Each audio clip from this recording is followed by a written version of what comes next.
Acompáñame en una oración y vamos a arrancar con nuestro sermón de esta mañana. Señor, buenos días, queremos saludarte, Padre, queremos darte gracias por el día de hoy. Gracias por esta mañana, gracias, Señor, porque podemos reunirnos acá en este salón para adorarte todos juntos, también para cantarte y para conectarnos unos con otros, Señor. Oramos también por los que están mirándonos a través de las redes sociales para que tú también les bendigas. Un saludo para todos ellos de parte de la iglesia y también, Padre, oramos por todo lo que tú estás haciendo en tus iglesias aquí en Bolivia. Oramos por La Paz, por Cochabamba, por Tarija, oramos por Asunción también, Padre, que está trabajando duro allá. Oramos por las iglesias de Cono Sur, por Uruguay, que se está plantando, y por el servicio inaugural que va a haber en septiembre. Oramos, Señor, por las iglesias en Argentina, en Chile, y por todas las iglesias, Padre, que hoy día te están alabando, te están adorando, y que están también compartiendo tu mensaje. Oro por el mensaje de esta mañana, te pido, Dios, que me uses, y que por favor, Padre, tomes todo lo que se ha escrito ahí, para beneficio tuyo y de la iglesia. Úsame y llénanos de tu Espíritu Santo. En el nombre de Jesús, amén. Bueno, el título de nuestro sermón de hoy es el paso más importante de tu vida. El paso más importante de tu vida. ¿Tú puedes recordar cuál ha sido el paso más importante que has tenido que dar en tu vida? ¿Te acuerdas probablemente de cuál ha sido ese paso? Algunos de nosotros tenemos algunos años, ¿no? Yo estoy pasando los 50, a lo mejor uno de mis pasos más importantes no es como tu paso más importante de acuerdo a la edad. Tal vez tú tienes 18, 20 años, entonces es importante que vayas considerando eso. Y antes que continúe, pues tenemos el servicio de los jóvenes. Entonces los que son adolescentes, preadolescentes, pueden ir a Convencho y van a tener su servicio también esta mañana, así que pueden hacerlo con toda confianza. Adelante.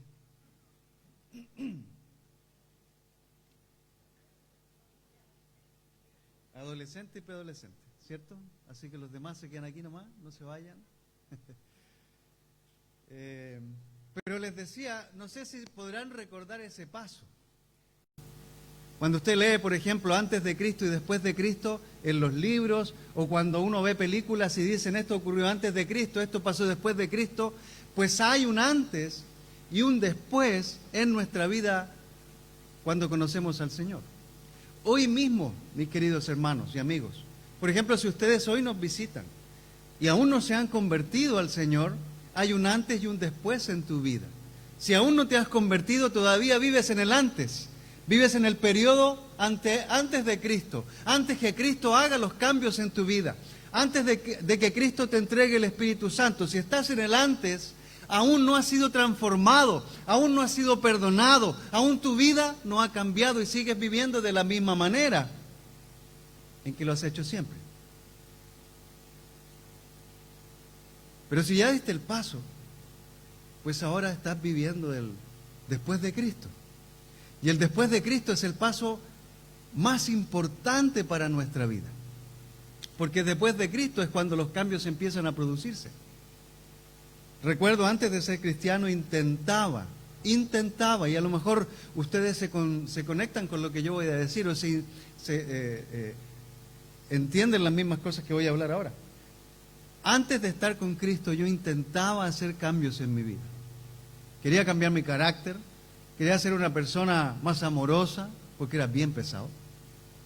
Era muy pesado y muy apático, muy apático. Era muy respondón y atrevido. En serio, así era. Y si alguien me miraba mal, pues yo también le miraba mal y además le decía unas cuantas palabras. De esas palabras, entre comillas, fuertes. Y si alguien buscaba pelea, pues yo también le daba.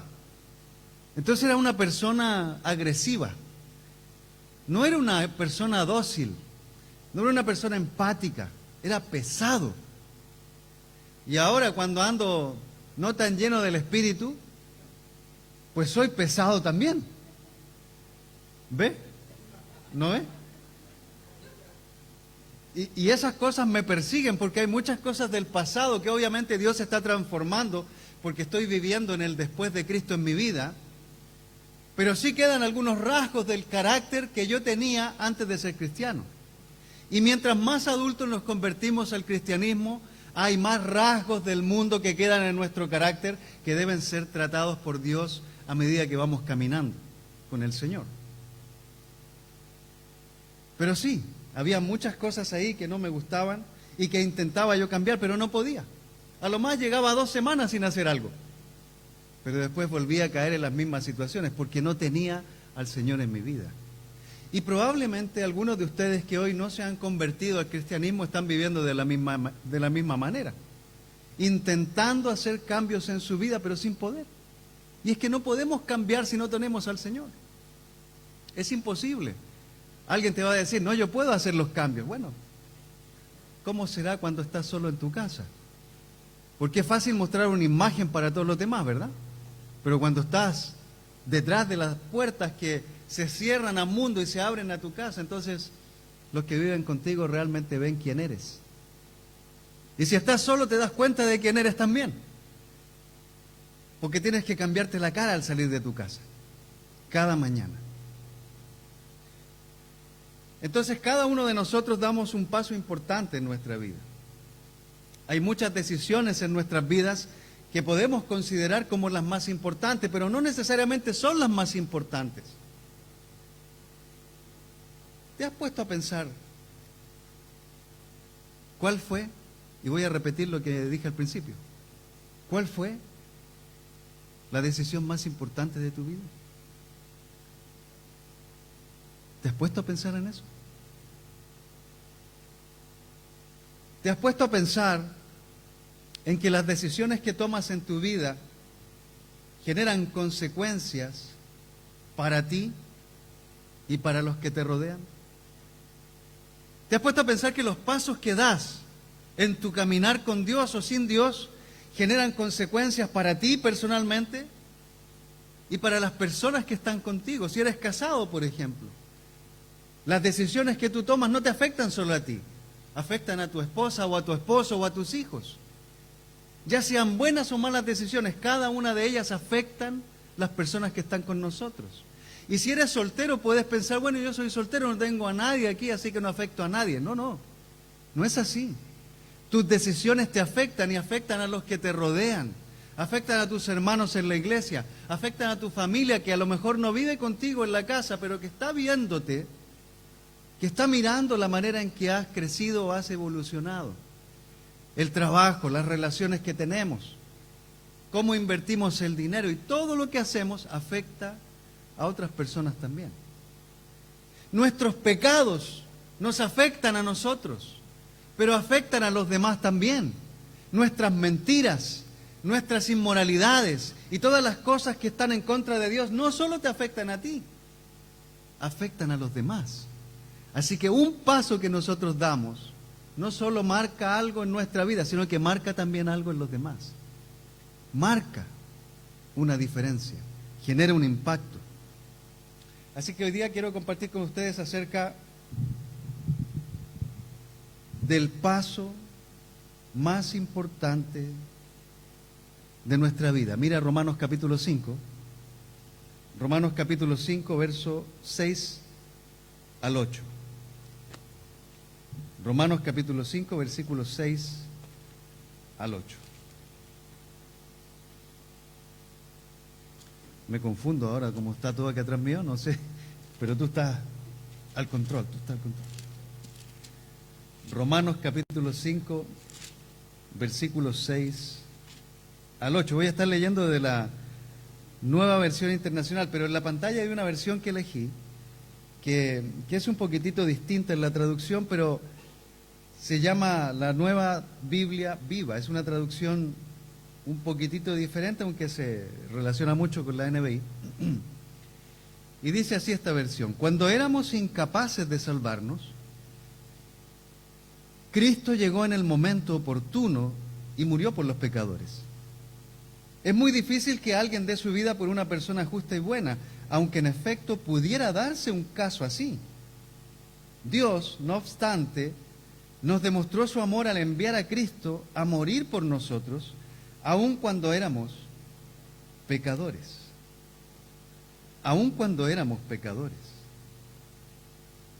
Me encanta este pasaje y realmente a medida que iba reflexionando en las palabras, en lo que Pablo está queriendo transmitir aquí para todos nosotros, me puse realmente a llorar. Y espero que podamos conectar un poquitito con las ideas que hay acá, con el mensaje. En la versión nueva versión internacional se nos dice: a la verdad, como éramos incapaces de salvarnos. ¿Cómo se siente usted cuando le dicen que es incapaz de hacer algo? No, tú no puedes. Es imposible que tú lo hagas. Algunos de nosotros nos han dicho eso en el trabajo. Los padres a veces cometemos el error de hacer eso también con los hijos. O nos ha dicho algo así una persona de influencia en nuestra vida: no, tú no puedes, tú no vas a poder hacerlo, eres incapaz de hacer esto. Es que quiero estudiar ingeniería, pero si te sacas puros 3 en matemática, ¿qué ingeniería vas a poder hacer? No puedes ser ingeniero, mejor dedícate a otra cosa.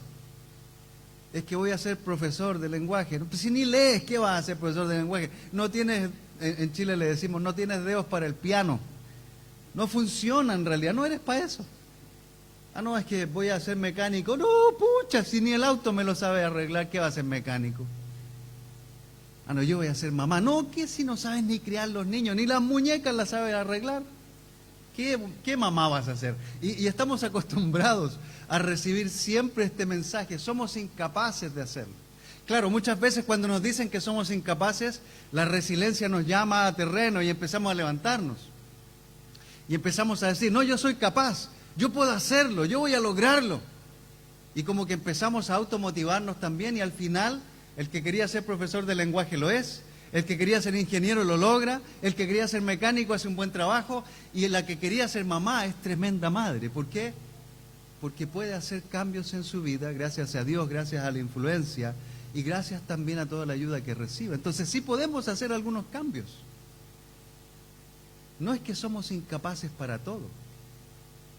Pero cuando Pablo dice éramos incapaces de salvarnos, se refiere a que ninguno de nosotros, con todo lo que podemos hacer, con todo el talento, el dinero, la experiencia que tengamos, no nos podemos salvar. No podemos salvarnos. No podemos hacer nada para que Dios nos acepte como sus hijos. No podemos orar y decirle a Dios: acéptame, y Él me va a aceptar por las cosas buenas que yo he hecho. No puedo dar mucho dinero para comprar mi salvación, como en años anteriores o en siglos anteriores se hacía. No podemos hablar con tanta gente y ayudar a tanta gente a cambiar solo para que Dios nos salve o solo para salvarnos. Pablo dice: éramos incapaces. Ahora fíjese, cuando Pablo dice que éramos incapaces de salvarnos, se refiere a que no podíamos hacer nada para cambiar nuestra situación delante de Dios. Usted y yo, hermanos queridos, no podemos hacer nada para cambiar nuestra situación delante de Dios. No podemos hacer nada. Nada. No podemos hacer ninguna obra para lograr ganar la aprobación de Dios. La palabra incapaces se refiere a alguien que es débil, que es impotente para hacer algo que pueda ayudarle. La palabra que usa el griego para incapaces es una palabra que se refiere a alguien que está totalmente indefenso, que no se puede levantar. Recuerdo hace años atrás, cuando mi padre enfermó de cáncer, tuve la oportunidad de viajar a Chile para verlo en el hospital. Mi padre siempre fue un hombre de esfuerzo, de trabajo. Empezó a trabajar desde niño. Trabajaba en los mercados, vendía cosas, aprendió la tornería, se dedicó a hacer muchas cosas. Y hasta antes de enfermarse siguió trabajando, no podía vivir sin trabajar. Si él dejaba de trabajar, decía, se muere, porque estaba tan habituado a trabajar y a ser proveedor que no podía dejar de hacerlo. Hasta en las vacaciones quería trabajar, quería estar ahí, no podía parar. Pero un día llegué al hospital y lo vi tendido en la cama del hospital. Y me dijeron que su cáncer estaba avanzado, que no había más que hacer. Obviamente oramos porque sabemos que Dios tiene la última palabra, pero Dios no quiso que él se sanara. se estaba destruyendo. Así que le tuvieron que poner una placa de metal en la columna para firmarla. Y no se podía mover. Quería levantarse, pero no podía hacerlo. Quería acomodarse en la cama y no podía hacerlo. No podía porque tenía una placa de metal atrás, le dolía, no podía moverse. Era incapaz de hacer algo por él mismo. Había sido autosuficiente toda su vida, pero en ese momento no podía agarrar un vaso de agua. No podía afeitarse, no podía hacer nada porque estaba incapacitado. Y yo cuando meditaba en esta palabra pensé, así es como Dios nos vio a nosotros. Porque no podíamos hacer nada para salvarnos. No nos podíamos levantar de la cama, no nos podíamos acercar a Él porque estábamos separados por un muro de pecado que nos separaba de Él. No podíamos hablar realmente con Él porque nuestros pecados, nuestras faltas nos habían hecho perder conexión con Él. Y me dio tristeza imaginar a mi padre, o recordar a mi padre en la cama, pero me dio tristeza pensar en cómo Dios nos ve cuando estamos sin Él. Y sabes, antes de Cristo estábamos así, tendidos. Caminábamos por el mundo y hacíamos muchas cosas, pero estábamos muertos espiritualmente. No teníamos relación con Dios. Tal vez levantábamos las manos para alcanzarlo, pero no lo podíamos tocar porque estábamos apartados de Él.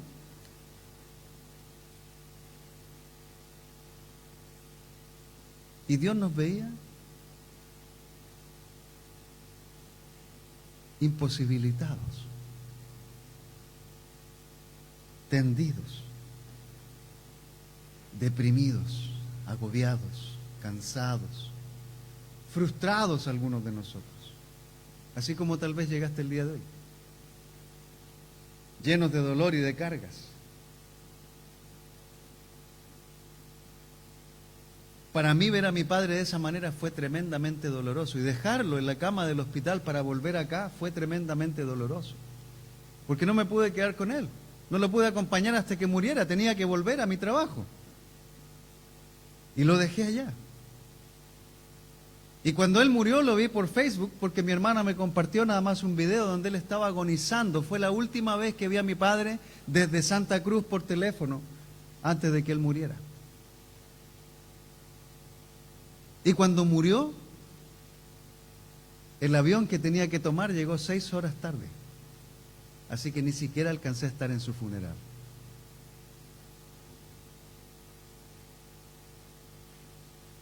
Pero cuando lo veía en la cama quería servirlo. Cuando lo veía mal en la cama del hospital yo quería afeitarlo. Cuando lo veía quería estar por lo menos un minuto más con él en ese momento de agonía. Y me daba tristeza.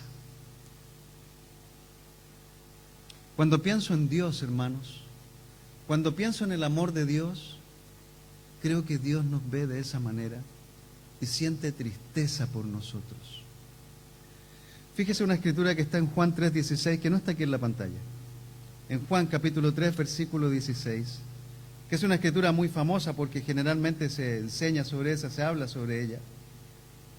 Pero Juan 3, versículo 16 nos dice algo bien interesante. Dice la escritura, porque tanto amó Dios al mundo que dio a su Hijo unigénito, para que todo el que en Él cree no se pierda, sino que tenga vida eterna. Dios no envió a su Hijo al mundo para condenar al mundo, sino para salvarlo por medio de Él.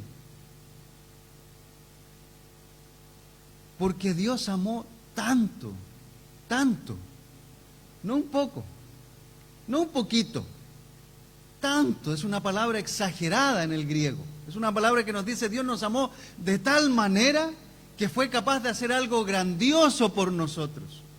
Porque Él nos vio. Él nos vio ahí como en la camilla del hospital sin poder movernos, sin poder hacer nada para salvarnos, para que nuestra situación cambiara.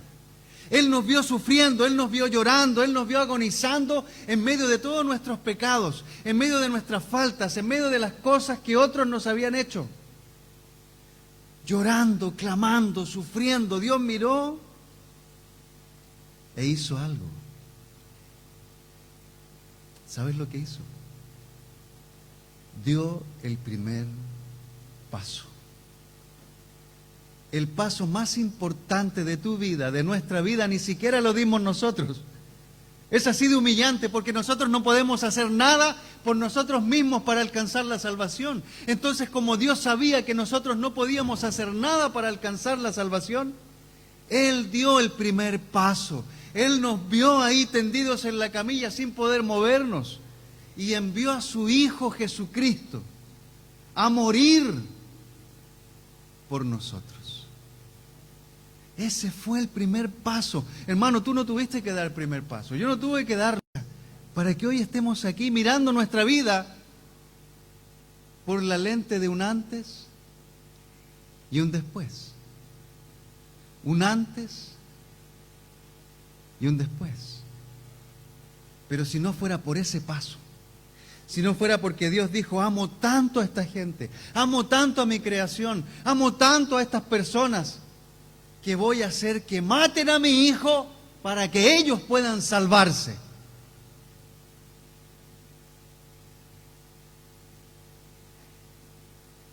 Y Romanos 5, que leímos recién, nos dice acerca de eso.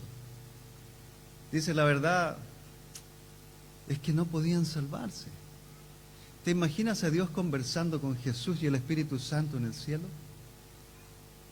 Míralos cómo están. Es que no pueden hacer nada para salvarse, andan como locos unos por allá y por acá, se matan unos a otros, se tratan mal entre ellos, abusan unos de otros, se mienten, son groseros unos con otros, se maltratan, tratan mal a los hijos, tratan mal a la esposa.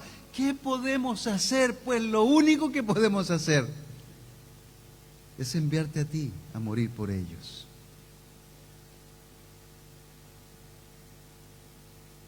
Y Jesús vino, hermanos.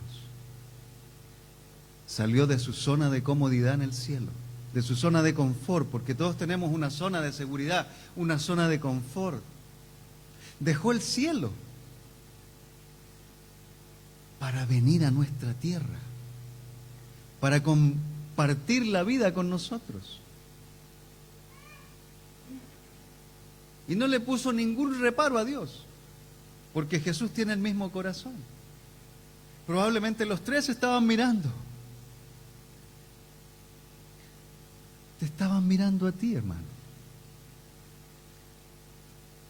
O a ti, mi hermana. O a usted. Viéndola. No puede hacer nada para salvarse. Por eso es que cuando Jesús miraba a las masas decía, son como ovejas sin pastor. Cada una anda por su lado sin saber qué hacer, no tienen esperanza, no tienen futuro, no tienen nada. Entonces Jesús vino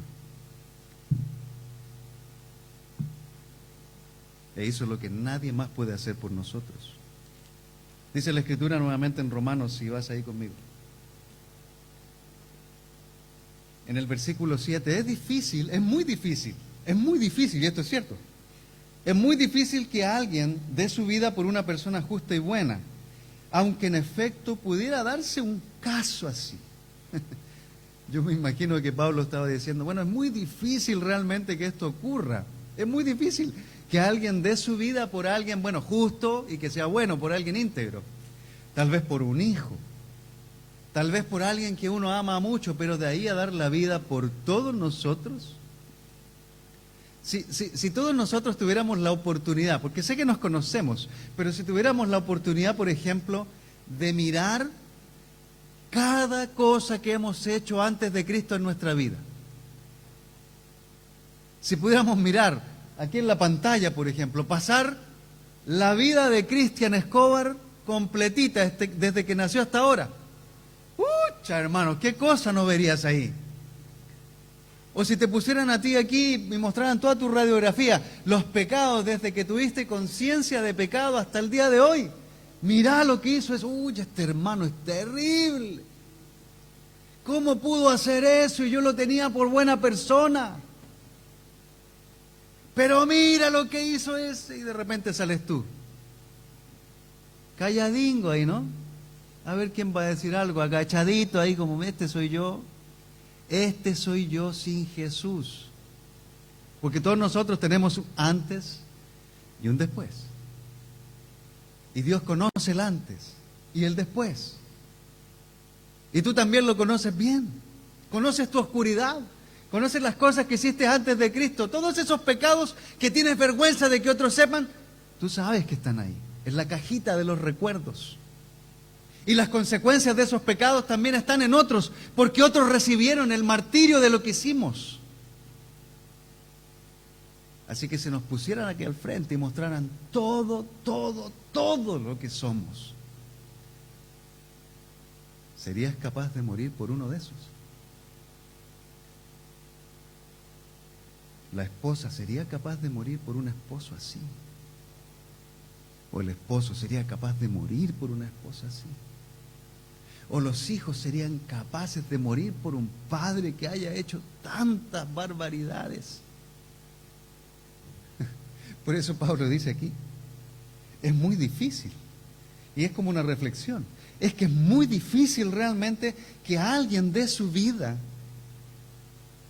por otra persona, a menos que esa persona sea justa y buena. Con las ramificaciones de nuestros pecados, con la gente a quien dañamos y herimos en el pasado, Cristo nos miró y dijo, claro que voy por ellos. ¿Cómo no? ¿Cómo no hacerlo? ¿Cómo no morir por ellos? ¿Cómo no ser crucificado por ellos? ¿Cómo no sentir dolor intenso por ellos? ¿Cómo no ser humillado por ellos?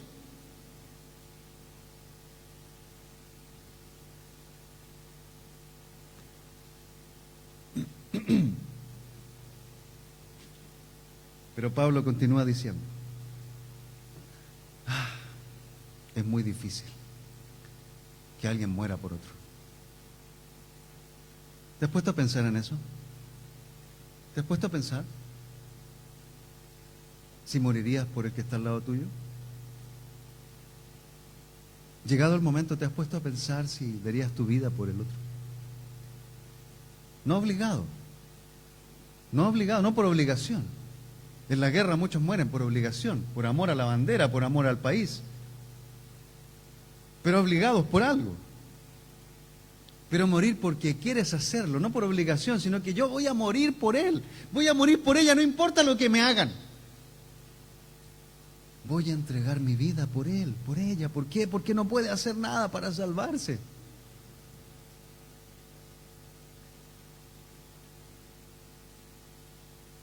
Y el verso 8 nos dice, Dios, no obstante, nos demostró su amor al enviar a Cristo a morir por nosotros, aun cuando éramos pecadores.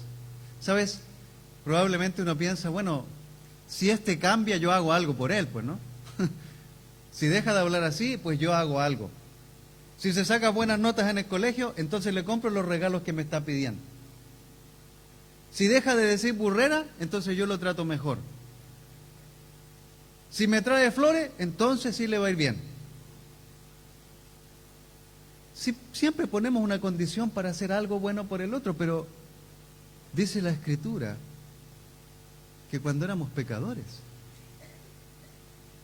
cuando estábamos alejados de Dios, cuando no teníamos fe, cuando no creíamos, cuando criticábamos a Cristo, cuando criticábamos la religión, cuando nos hacíamos a un lado de los que nos compartían la fe, cuando heríamos a las personas que de pronto nos querían invitar a la iglesia, cuando vivíamos en pecado, Él murió por nosotros. Antes de que cambiáramos, se entregó. Antes de que nos arrepintiéramos, Él murió. Porque sabía que no podíamos hacer nada para salvarnos. ¿Se da cuenta el alcance del sacrificio de Cristo? Del amor de Dios por nosotros. ¿Se puede dar cuenta de cuánto realmente es que Dios nos ama? ¿Se puede dar cuenta de que esa escritura en Juan 3:16 no es solamente una escritura cliché que se dice en montones de lugares hoy en día? No, es que realmente Dios nos ama. Y fue capaz de dar a su Hijo por nosotros. ¿Recuerdas cuando nadie daba un peso por ti? ¿Te acuerdas? Cuando nadie daba un peso por ti. Yo les he contado, ¿no? Cuando querían jugar fútbol era el último. Era el último que quedaba porque no había nadie más y que me elegían por descarte. Así era. Porque no sé jugar la pelota, pues, ¿no? Entonces me elegían porque no había nadie más. Pero ¿te acuerdas? Cuando en el colegio te han humillado por alguna razón. Porque eres flaco, porque eres alto, porque tienes sobrepeso, o porque vistes de una manera diferente, o porque eres de otro país. No lo digo por nosotros, ¿eh?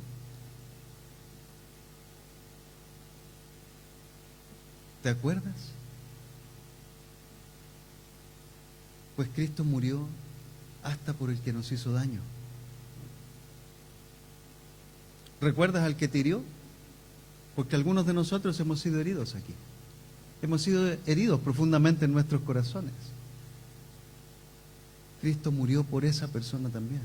No se lo merece. Es que Cristo no debe morir por esta gente, podemos decir nosotros. Cristo no puede perdonar a estas personas, son muy malas. Es increíble, no lo puede hacer. No, pero lo hizo. Y un día de esto, sin pensar, como me ocurrió a mí en el pasado, va a llegar la persona que te hirió a la iglesia y lo vas a tener que mirar a los ojos. Podemos comprender. Nosotros queremos dañar a la gente que nos dañó. Cristo quiere amar a toda la gente. Y lo hizo con nosotros. Cuando estaba en el servicio militar hace años atrás, había un cabo en el regimiento, en mi sector, que era ladrón. Le gustaba robarse las cosas de los soldados. Y fíjese que un día tenía mis cosas y tenía un cuaderno donde yo anotaba todas las cosas que me pasaban, un diario de vida. No sabía que en el ejército no hay secretos, ¿no? Todo se sabe.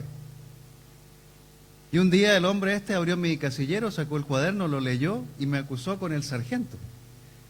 Porque yo había escrito que el sargento tenía cara de perro. Tenía cara de perro, realmente. Pero no lo dije en mala forma, ¿no? Solo fue un comentario, tiene esa cara. Y bueno, el cabo fue y le leyó el tema al sargento y el sargento corrió la voz con todo el personal de ahí. Todos los cabos sabían y eran instructores, así que nos trataban. Y un día estábamos formados y vino un cabo que yo no le había hecho nada al cabo. Me dio un puñete. Me pegó. Así que a vos te gusta decir cosas, ¿no? De las demás, me dijo. Yo no había hecho nada más que decir en mi diario que ese sargento tenía cara de perro. Y el otro cabo que me robó el cuaderno me robó cosas también de mi casillero y empezó a abusar de su autoridad. Y un día, después de varios años, porque desde que salí del regimiento quería encontrármelo en la calle para darle unos buenos golpes, soñaba y le pedía a Dios, aún sin ser cristiano, le decía, por favor, ayúdame a encontrar a este desgraciado, porque lo único que quiero es pegarle. Realmente le quería hacer daño, porque me hizo mucho daño en el regimiento. Me pegaron por su culpa. Y años después, siendo cristiano, cantando yo en el coro, porque cantaba en el coro en ese tiempo, ¿perdón? ¿Ah? El desgraciado llegó. Era familiar de un hermano de la iglesia. Y llegó, yo estoy cantando con los hermanos del coro y de repente lo veo y digo, uy, Señor, mira quién llegó aquí. Y me acordé de todos mis malos deseos. Claro que le había orado al Señor ya después de cristiano para encontrarme con él y por lo menos pedirle perdón. Pero no sabía que Dios iba a contestar así y que iba a llevar al hombre ahí a la iglesia. Ahí llegó. Al final del servicio me acerqué a él y le dije, hola, ¿cómo estás? Mira, no sé si te acuerdas de mí, le dije. Y obviamente no se acordaba de mí, no se acordaba de nada. Según él, claro. Y le confesé, yo estuve en el regimiento y te quería hacer daño. Así que te pido perdón. Y se acabó, me liberé. Pero Cristo murió por él. Murió por ese ladrón, por ese abusador, por ese que abrió la boca de más. Y que a causa de eso pagué las consecuencias. Y tú y otros han pagado las consecuencias por el pecado de otros también. Un día va a llegar la persona que te hizo daño también. Porque Cristo murió por él. Tú no vas a dar la vida por esa persona. Porque Cristo ya lo hizo. Tú no tienes que dar el primer paso para arreglarte con esa persona. Porque ya lo hizo Cristo. Entonces, si comprendemos lo que dice la Escritura, Él lo hizo primero. Él nos perdonó antes de que nosotros nos arregláramos con Él. Así que si tú vienes de visita hoy y aún no te has convertido al cristianismo, Cristo ya hizo algo por ti. Te hizo el camino más fácil. No tienes que ir prisionero, no tienes que ser maltratado, no tienes que ir a una cruz. No te van a clavar como lo clavaron a Él en la cruz, porque Él ya lo hizo, por ti, para conseguir tu perdón. Entonces tenemos que atrevernos a vivir antes o después de Cristo.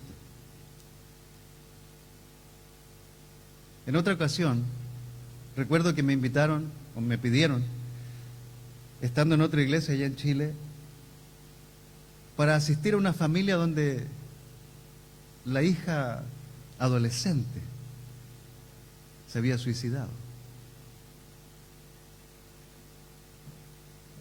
Llegué a la casa con el hermano que me invitó y la familia pues estaba toda consternada por lo que había pasado, no lo podían creer. Su hija, 17 años, 16 años, estaba tendida en la cama con el frasco de pastillas en el velador, sin moverse, parecía dormida. Pero uno podía ver el dolor en su madre, en su padre, en su familia. Y la impotencia de no poder hacer nada para que esa niña resucitara. Oramos juntos. Clamamos para que Dios hiciera algo, pero ella quedó tendida en la cama, muerta. Fue terrible ver eso. Pero nuevamente, volvemos a lo que dice la Escritura. Somos incapaces de salvarnos. Somos incapaces de salvar a otros. Somos incapaces de resucitar a la gente. Somos incapaces de volver a la vida a las personas que han muerto, por mucho que las amemos. Y solo Dios lo puede hacer por nosotros. Hermanos, Dios sí puede hacer lo que nosotros no podemos hacer. Dios puede cambiar nuestra realidad, puede cambiar nuestro futuro. Él quiere hacerlo. Y lo ha hecho. Lo ha hecho increíblemente bien. ¿Te imaginas cuántos feminicidios se han evitado por el hecho de que Cristo te perdonó? ¿Te imaginas cuántos adulterios se han evitado por el hecho de que nos convertimos al Señor? ¿Te imaginas cuántos abortos se han evitado gracias a que Cristo nos perdonó y nos salvó y ahora estamos con Él? ¿Te imaginas cuántos divorcios se han evitado por el solo hecho de que tú y yo somos cristianos? Porque si no fuera por Él en nuestra vida, tal vez nosotros habríamos sido los feminicidas, los asesinos, los homicidas.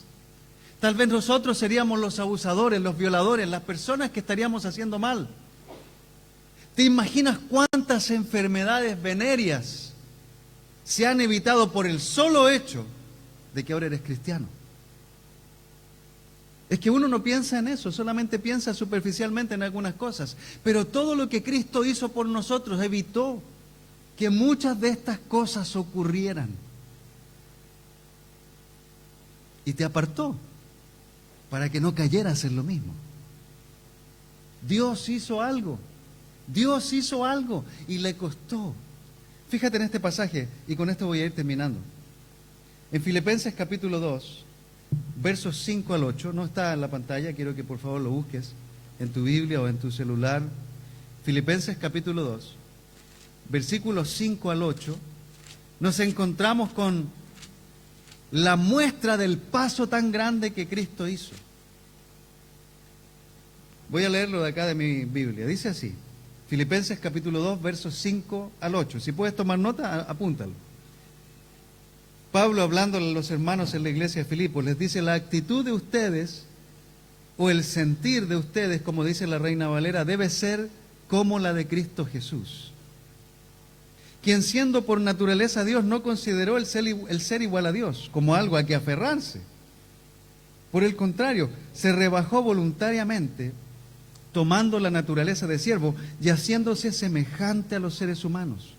Y al manifestarse como hombre se humilló a sí mismo y se hizo obediente hasta la muerte y muerte de cruz. Hemos leído este pasaje muchas veces lo hemos leído. Y hemos pensado, tenemos que tener la actitud del Señor, tenemos que ser como Él, no debemos andar divididos, no debemos pensar más en nosotros que en los demás, como Pablo dice en los versículos anteriores.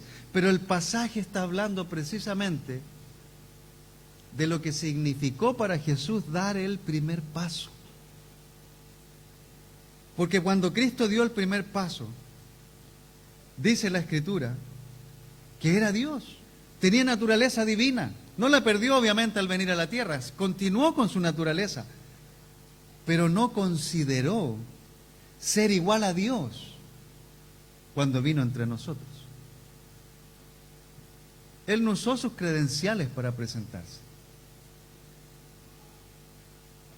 Vivió con una familia de escasos recursos. Trabajó en un oficio. No tenía una profesión como la que algunos de nosotros podemos mirar hoy día y decir: wow, esa profesión sí que es buena. O el padre que dice: este hombre que está aquí tiene buena profesión, este es el candidato para mi hija. Porque nos enfocamos en cosas materiales y superficiales. Pero Jesús no consideró venir a la tierra como Dios, porque Él podría haber dicho: ya papá, mira, yo voy, prepárame el camino, hazme un carruaje de fuego, voy a impactar al mundo entero de una vez para que crean que yo soy Cristo, el Mesías. Y los voy a convertir a todos con un chasquido de dedos, con el poder que tengo. No, para nada hizo eso. No hizo eso, vino y se presentó como un ser natural, normal, igual que todos los demás. Se dejó incluso humillar, porque no consideró ser igual a Dios para aferrarse. ¿Te has encontrado alguna vez con personas en la calle o en conversaciones en algún lugar que te dicen: no, yo soy hijo de tal fulano, pues? Mi papá es tal fulano, no, mi papá es el dueño de esta empresa. Los muchachos no saben nada, no tienen ni dónde caerse muertos, pero utilizan el nombre de otros para presentarse. Ah, no, yo soy el hijo del pastor, pues. Ah, mira, ¿vos sos el hijo del pastor? Sí. Ah, no, yo soy el hijo del anciano. U otros empiezan a mirar y dicen: mira, ese que está sacando fotos es el hijo del anciano. Ah, el hijo del anciano, wow. Ni siquiera saben cómo se llama, es el hijo del anciano. Y pónele ojo, ¿ah? Porque como se comporta él, es su papá en la casa, así que ponele ojo. Es el hijo del anciano. Ah, no, mira, ese es el hijo de Ramiro, el constructor. Y de Orlando, perdón, porque el Ramiro es antes de Cristo, Orlando es después de Cristo. Sí, gracias hermano por tu aclaración. Pero dígame que no es así. Yo he hablado con montones de personas. Algunos se presentan hasta con el apellido. En nuestro país, los apellidos más famosos son los que tienen un montón de R's. Recurren. Y empiezan a hablar y a mencionar las R's con pompa. Usted conoce más la cultura de la ciudad y sabrá. Pero la gente se presenta así. No, yo soy el hijo de tal. ¿Y quién eres tú? El hijo de tal. No, pero ¿quién eres tú? Bueno, yo soy tal. Bueno, ¿a quién le importa si eres el hijo de tal? ¿Quién le importa? Pero eso podría haber hecho Jesús. Haber dicho, yo soy el hijo de Dios rápidamente. Rápidamente podría haber llegado a los judíos y haberles dicho, yo soy el hijo de Dios, arrodíllense ante mí, pecadores. Nada de eso hizo. Dice la Escritura que no consideró aferrarse a su apellido. Eso lo puse yo, no lo dice la Escritura. Para que no vaya a decir, ¿dónde dice eso? Está inventando, no, yo lo puse yo. Se rebajó voluntariamente tomando la naturaleza de siervo. Y fíjese que la palabra griega para siervo es la palabra esclavo, doulos. Así que es el esclavo de Dios. Se hizo el último. Recuerde que le dijo a los discípulos, entre ustedes no debe ser así. El que quiera ser mayor entre ustedes debe servir a los demás. Y el que sea el más importante debe ser esclavo de todos. Jesús fue el siervo de Dios y el siervo de los demás. Además se hizo semejante a nosotros. Se hizo hombre, se humilló a sí mismo porque dejó su calidad de hijo de Dios para ser como todos los demás. ¿Ha visto esas películas donde el príncipe quiere dejar de ser príncipe porque se ha enamorado de una mujer que no es de la realeza? ¿Ha visto esas películas románticas que uno le hacen llorar y le inspiran muchas cosas? Sí. Pues Cristo hizo eso. Cristo se rebajó, dejó toda su corte y murió en la cruz. Hermanos, Pablo cierra ese pasaje en Romanos capítulo 5 diciendo que Dios demostró su amor por todos nosotros enviando a Cristo a morir cuando aún éramos pecadores. El gran paso que Dios dio y que no tuvimos que dar nosotros es que no tuvimos que hacer nada para salvarnos. Dios lo hizo todo. Todo lo que nosotros hacemos hoy día es por obediencia a lo que dice la Biblia. Pero Dios ya envió a su Hijo a dar el primer paso aquí para que tú, para que yo, para que nuestros amigos, nuestros vecinos tengan la oportunidad de salvarse. Lo que quisiera dejar en tu mente hoy día es que el primer paso, el más importante de tu vida, no lo diste tú, lo dio Cristo. Y nuestra respuesta a eso es la imitación.